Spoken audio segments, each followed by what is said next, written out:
chapitre 27, versets 50 à 51. Matthieu, chapitre 27, chapitre 27, versets 50 à 51. Le titre de ce thème d'aujourd'hui, c'est « Pourquoi attendre ?»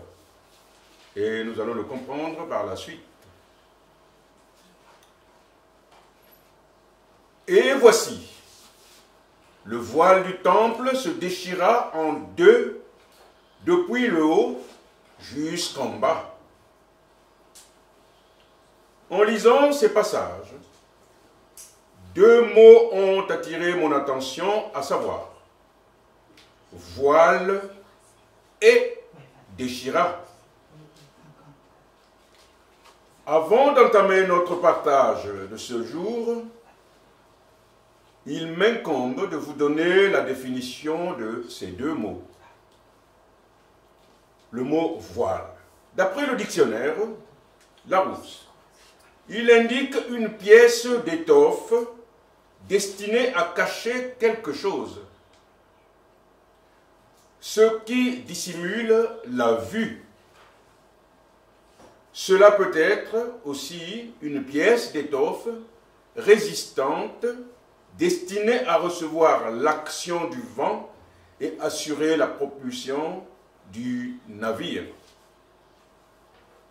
Pour le nouveau dictionnaire biblique, le mot voile signifie le rideau dans le tabernacle ou le temple, qui séparait le lieu saint du lieu très saint. Selon les ordonnances lévitiques, seul Aaron, c'est-à-dire le grand prêtre, était autorisé à aller au-delà du voile dans le saint des saints. Il n'y pénétrait qu'une fois l'an, le jour des expiations. Le saint des saints manifestait la présence de Dieu. Pour ce qui est du mot déchirer, d'après le dictionnaire, il signifie mettre en pièces, en morceaux, quelque chose, exemple un tissu. Du verbe déchirer vient le mot déchirure, qui veut dire une rupture faite en déchirant quelque chose. Nous savons tous aussi bien qu'une rupture, quel qu'en soit l'objet, laisse derrière elle des moments parfois douloureux. Néanmoins, pour ce qui est du voile qui se déchira à la mort de Christ, nous verrons les dommages que cela aurait causé. À l'issue de la mort de Christ sur la croix, le voile du temple se déchira en deux, de haut en bas. Le fait que le voile se déchira de haut en bas indiqua qu'il ne s'agissait pas d'une action humaine, mais bien d'une action volontaire de Dieu lui-même. Dès cet instant, une nouvelle ère venait à s'ouvrir pour tout homme sans distinction aucune, à savoir que l'accès vers la présence de Dieu était désormais offert à tous par le moyen d'une voie nouvelle et vivante, la foi en Jésus-Christ.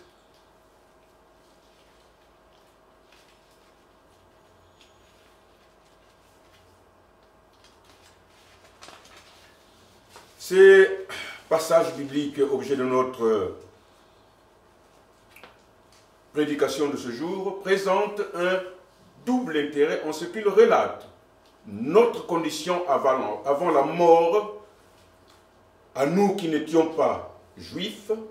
Ensuite, ils mettent en lumière notre condition de non-juifs après la déchirure du voile du temple après que Christ ait rendu l'Esprit. C'est ainsi qu'afin de saisir la portée de ce passage, nous verrons dans une première partie les effets de cette déchirure, tandis que dans la deuxième partie, nous analyserons l'attitude des Juifs et des non-Juifs après la déchirure du voile du temple. Comme je l'ai dit tantôt, que la déchirure, quel que soit ce qui fait l'objet de la déchirure, quelque part, elle laisse toujours des moments douloureux. Et c'est ce que nous allons voir.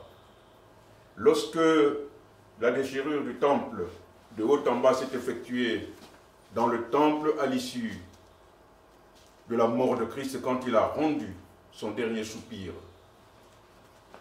est-ce que cette déchirure a laissé des moments douloureux ou bien plutôt des moments heureux pour l'humanité? C'est ce que nous allons voir dans notre première partie, les effets de la déchirure du voile du temple après la mort et la résurrection de Christ. La Bible déclare au chapitre 10 de l'Épître aux Romains au verset 12, je cite: « Il n'y a aucune différence, en effet, entre le juif et le grec, puisqu'ils ont tous un même Seigneur qui est riche pour tous ceux qui l'invoquent. » En lisant ces passages, j'aurais pu m'exclamer en disant « Gloire au Dieu d'amour et de miséricorde, par la grâce duquel il n'existe plus de différence entre juifs et non-juifs. » Plus de lieux très saints où n'entrait qu'une fois l'an le seul grand prêtre au-delà du voile. En effet, les Juifs, les Grecs, les gentils et les païens devenaient tous semblables car ils avaient tous désormais un seul et même accès vers Dieu, c'est-à-dire par son Fils, Jésus-Christ. Par la déchirure du voile, Christ venait de nous affranchir de la captivité des ténèbres. Il est la lumière venue dans le monde, afin que quiconque croit en lui ne demeure pas dans les ténèbres. Toujours grâce à Christ, par la déchirure du voile, et à la lumière des versets 38 et 39 du chapitre 2 du livre des Actes, nous avons obtenu le privilège, non seulement de nous convertir, mais aussi celui de recevoir le baptême au nom de Jésus-Christ pour le pardon des péchés et recevoir le don du Saint-Esprit. Les mêmes versets déclarent: « Car c'est à vous qu'est destinée la promesse et à vos enfants, aussi nombreux que le Seigneur les appellera. » On peut lire aussi dans le livre, dans l'Épître aux Galates au chapitre 3, versets 27 à 29, je vais demander à notre sœur Isabelle de nous donner lecture de ces passages.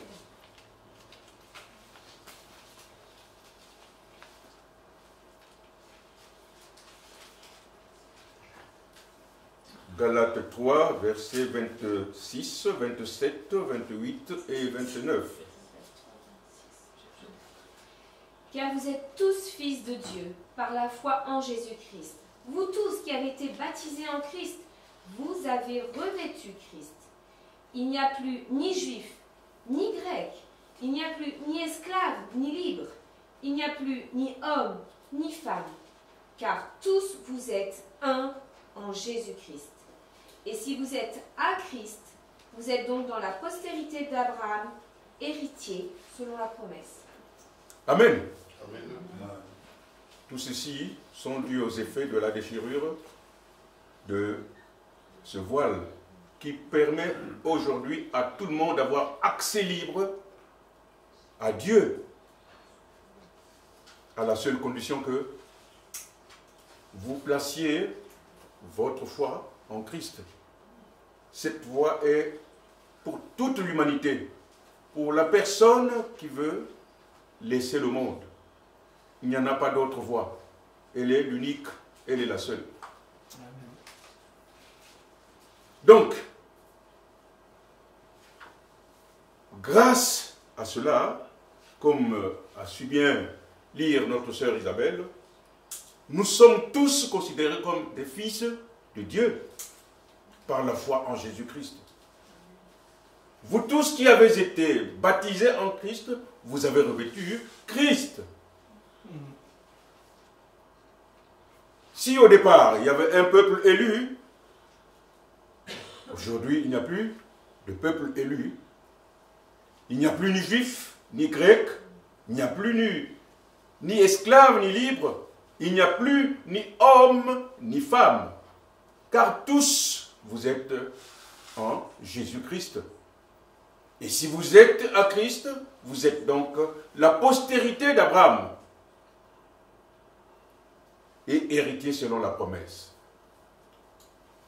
Alors que ces choses-là n'étaient que pour le peuple élu qui avait la charge, à cette époque aussi très reculée, d'apporter la lumière à toutes les nations du monde. Mais malheureusement, ce peuple a failli dans sa mission devant Dieu. La Bible déclare, toujours dans l'épître aux Galates, en son chapitre 4, versets 6 et 7, je cite, « Et parce que vous êtes fils, Dieu a envoyé dans vos cœurs l'esprit de son Fils, lequel crie « Abba, Père ». Ainsi tu n'es plus esclave, mais fils. Et si tu es fils, tu es aussi héritier de Dieu par Christ. Tout ce qui était réservé à une catégorie de personnes appartient maintenant à tous ceux qui ont placé leur confiance en Jésus-Christ, car ils sont tous des enfants de Dieu. Dieu nous dit, il n'y a plus femme, il n'y a plus ni homme. Vous êtes tous enfants de Dieu. Il n'y a plus ni juif, il n'y a plus ni grec, il n'y a plus ni païen, il n'y a plus ni gentil. Vous êtes tous enfants de Dieu. Par la déchirure du voile, Christ a levé la condamnation qui était tombée sur nous, en nous justifiant gratuitement par sa grâce, par le moyen de la rédemption qui est en lui seul. Dieu nous considère comme justes parce que nous sommes entrés dans la relation avec lui en Christ. En Christ aussi, Dieu a acquitté le croyant et lui a donné la certitude d'être libéré de la colère divine. Notons que la mort de Christ est donc un grand acte de justice de Dieu pour l'homme.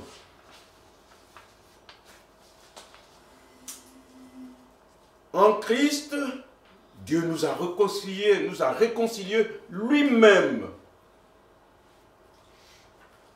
Par la croix, Christ a ôté le péché qui n'était que couvert sous la loi. Mais avec Christ, le péché a été ôté. Il a détruit l'inimitié et a établi la paix et réconcilié non seulement avec Dieu, mais aussi entre eux. Il faut noter au passage que les doctrines de la justification et de la réconciliation sont étroitement liées.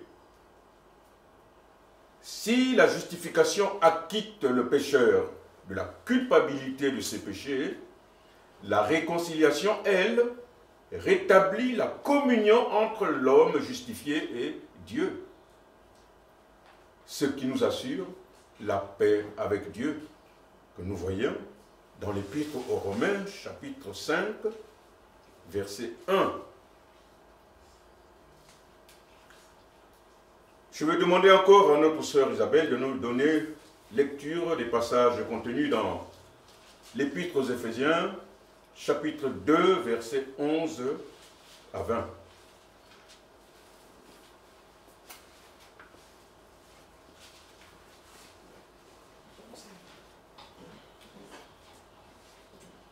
C'est pourquoi, vous autrefois païens dans la chair, appelés incirconcis par ceux qu'on appelle circoncis, et qui le sont en la chair par la main de l'homme, souvenez-vous que vous étiez en ce temps-là sans Christ, privés du droit de cité en Israël, étrangers aux alliances de la promesse, sans espérance et sans Dieu dans le monde. Jusqu'à combien tu m'as dit ? 20. Mais maintenant, en Jésus-Christ, vous qui étiez jadis éloignés, vous avez été rapprochés par le sang de Christ. Car il est notre paix, lui qui des deux n'en a fait qu'un, et qui a renversé le mur de séparation, l'inimitié ayant anéanti par sa chair la loi des ordonnances dans ses prescriptions, afin de créer en lui-même avec les deux un seul homme nouveau, en établissant la paix, et de les réconcilier l'un et l'autre en un seul corps, avec Dieu par la croix, en détruisant par elle l'inimitié. Il est venu annoncer la paix à vous qui étiez loin, et la paix à ceux qui étaient près, car par lui nous avons les uns et les autres accès auprès du Père dans un même esprit. Ainsi donc, vous n'êtes plus des étrangers, ni des gens du dehors, mais vous êtes citoyens des saints, gens de la maison de Dieu. Vous avez été édifiés sur le fondement des apôtres et des prophètes, Jésus-Christ lui-même étant la pierre angulaire. Amen. Amen. De deux, il en a fait qu'un seul homme. Du juif, du gentil, des païens. Il n'en a fait qu'un seul homme. Et tout ceci, nous le devons par eux. Tout ce que Jésus-Christ a subi à la croix. Et il nous dit, vous n'êtes plus les gens de l'extérieur. Vous êtes maintenant les gens de la maison de Dieu. Par Christ. Ne l'oublions pas. Soyons fiers de tout ce que Christ nous a acquis à la croix. Beaucoup de chrétiens, pour l'instant, n'ont toujours pas la portée de la croix, de ce que Christ nous a acquis à la croix. C'est pourquoi beaucoup aussi continuent à papillonner à gauche et à droite. Mais le jour qu'ils comprendront, ils vont se fixer quelque part. Parce qu'il n'y en a pas deux voies, il n'y a qu'une seule voie, c'est Christ. On a vu le dimanche dernier qu'il était le chemin, qu'il était la vérité et qu'il est la vie. Ceci nous amène à notre deuxième partie, à savoir quelle a été l'attitude des Juifs et des non-Juifs après la déchirure du voile. La question qu'il y a lieu de se poser est celle de savoir. En effet, la déchirure du voile du temple de haut en bas a permis à tout homme d'avoir accès libre à Dieu. Mais sommes-nous sûrs que depuis qu'il y a eu cette déchirure, tout le monde a eu accès à Dieu? C'est ce que nous allons voir. On va commencer par les Juifs. Qui sont les Juifs? Ils sont ce peuple que Dieu avait choisi pour être porteur de la lumière, comme je l'ai dit tantôt. C'est aussi le même peuple auprès de qui Dieu manifesta sa puissance en le portant de sa captivité en Égypte et en les assistant dans le désert pendant 40 ans. Ils n'étaient pas seuls. Ils étaient jour et nuit assistés par Dieu lui-même.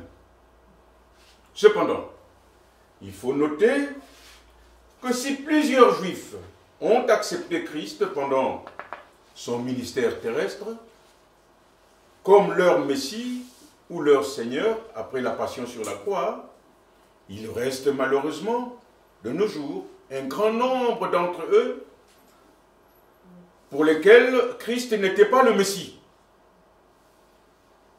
qu'ils attendaient.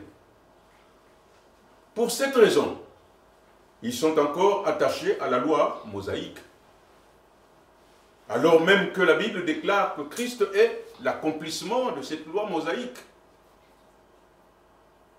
Pour cette dernière catégorie de Juifs, nombreux sont ceux qui continuent à attendre l'avènement du Messie, annoncé par les prophètes. Mais Christ est déjà passé par là. Ce que nous attendons, nous chrétiens, c'est le deuxième avènement de Christ, où il viendra pour eux prendre son Église.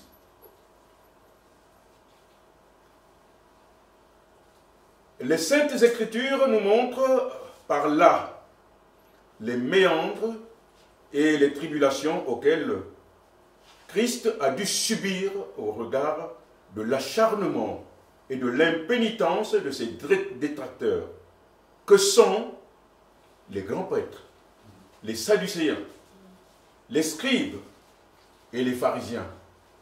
Cette catégorie de personnages que je viens de décrire ne voulaient pas entendre parler de Christ comme Messie.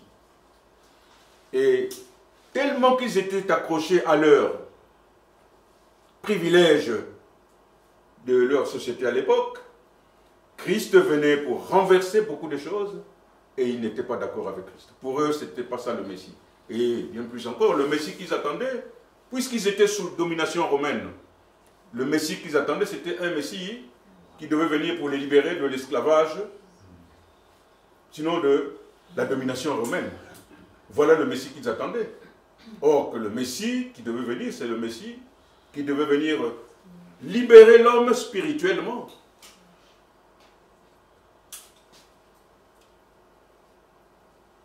Ils étaient pour la plupart opposés à Christ.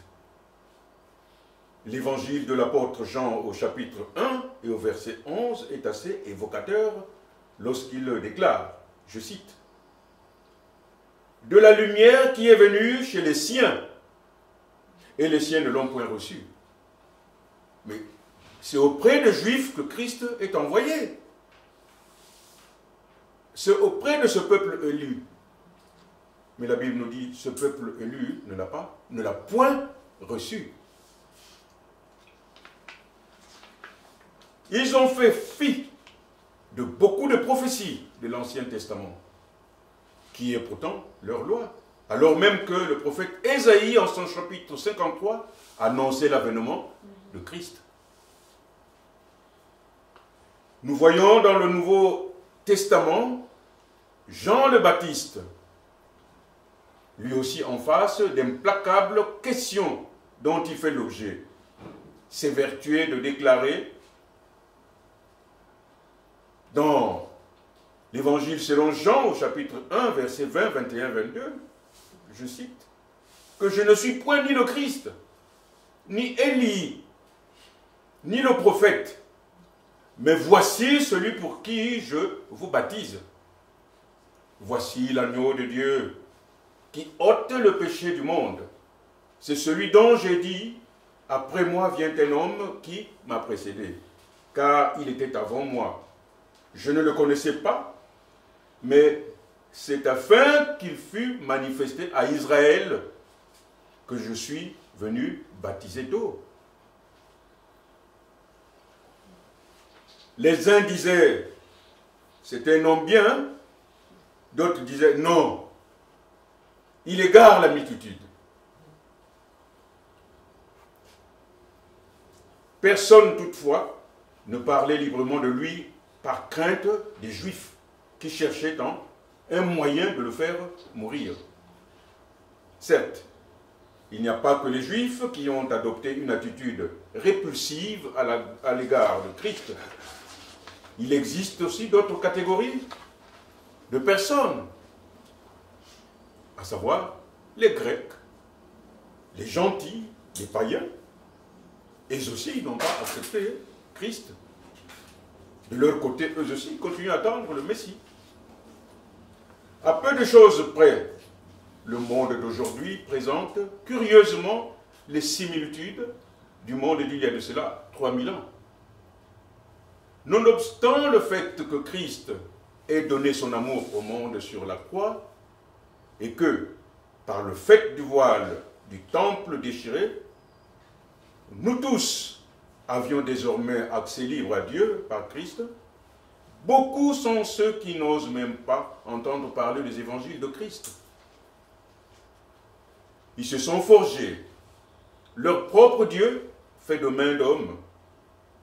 Si les uns adorent, glorifient et louent les objets inertes, tels que les montagnes, les rochers, les arbres, que sais-je encore, d'autres par contre, placent leur foi dans certaines espèces animales, telles que le lion, le tigre, l'éléphant, les serpents, le crocodile et certains oiseaux volatiles.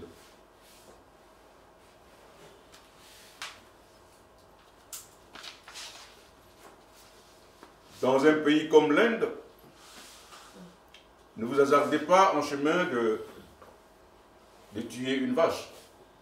Autrement, vous aurez des problèmes avec la loi. D'après les statistiques, la religion islamique est en voie de dépasser l'Église catholique en termes de fréquentation. Et malgré ces statistiques effrayantes, notons qu'il existe une grande différence dans l'appartenance à l'une d'elles. La religion islamique est imposée alors que la religion chrétienne est, par contre, un choix qui s'opère dans le cœur du croyant. En dépit de quelques résistances que peut rencontrer l'Église de Christ, ça et là, il faut souligner le fait que beaucoup d'âmes sont amenées à Christ par le biais de l'évangélisation, des missionnaires, par des nouvelles églises qui naissent, par nos témoignages personnels. En somme, je nous exhorte à demeurer fermes dans notre foi en Jésus-Christ et aux promesses qui sont nôtres. Ces promesses qu'il nous a faites. Restons éveillés à tout moment, car nul ne sait ni l'heure, ni le jour. Il ne s'agit pas simplement de cette parabole des 10 vierges qui attendaient le retour de leur mari. Mais si nous n'attendons pas le retour de notre mari, nous attendons qui? Nous attendons le retour de Christ, qui vient pour l'enlèvement de l'Église. Nul ne sait ni l'heure, nul ne sait ni le jour, mais demeurons prêts. Au moment où il arrive, que nous soyons irrépréhensibles. Amen. Amen. Je vais demander à mon frère Nestor de conclure, de prier pour la fin de notre culte. Éternel notre Dieu, c'est une grâce d'avoir reçu ce message ce matin de ta part. Merci pour la transformation, Seigneur, des cœurs. Et merci pour ta parole qui siège maintenant au milieu de nous pour éclairer notre quotidien, pour que nous soyons saints et répréhensibles devant toi. Je bénis ton nom, je glorifie ton nom, Seigneur. Au nom puissant de Jésus-Christ, je t'ai ainsi prié. Amen. Amen.